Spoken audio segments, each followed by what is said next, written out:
Seperti kisahnya 400 kg emas hutang Soekarno dengan masyarakat Aceh yang sampai sekarang ini belum dikembalikan. Tidak banyak yang tahu tentang sejarah ini, apalagi masyarakat yang bukan dari Aceh.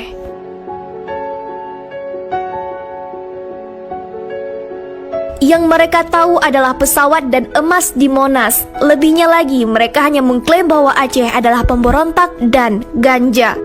Tidak mereka sadari pada lahirnya negara Indonesia dengan adanya Aceh.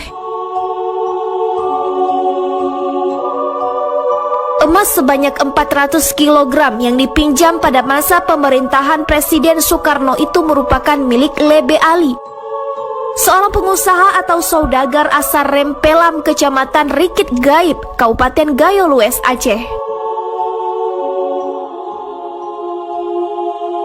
Sebagai bukti pinjaman tersebut, ada dokumen berupa cek yang dikeluarkan oleh Bank Negara Indonesia atau BNI yang juga tertera jumlah nominal pinjamannya.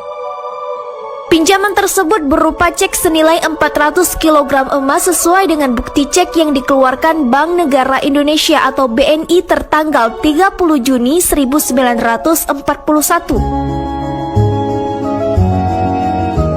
Sebagaimana dikutip oleh tim Mu'alim TV dari surat yang kami peroleh dari ahli warisnya. Tak bisa dipungkiri bahwa utang wajib dibayar dengan apapun ceritanya.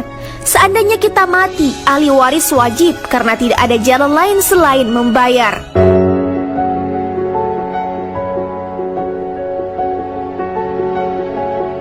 Namun, kalau negara Indonesia pun ingin membayar 400 kg emas itu kepada ahli warisnya, dikali berapa yang karena masa itu jelas harga emas paling 00 rupiah. Banding dengan harga sekarang, tentu negara Indonesia akan bangkrut. Itu jelas.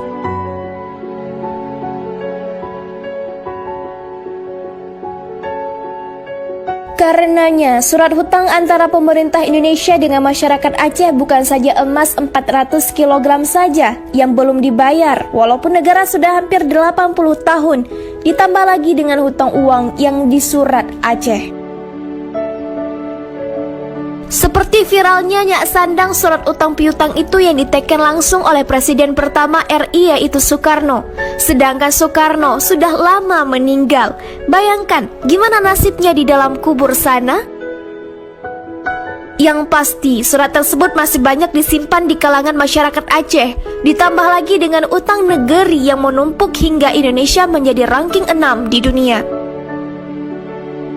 Bank Indonesia atau BI mencatat utang luar negeri atau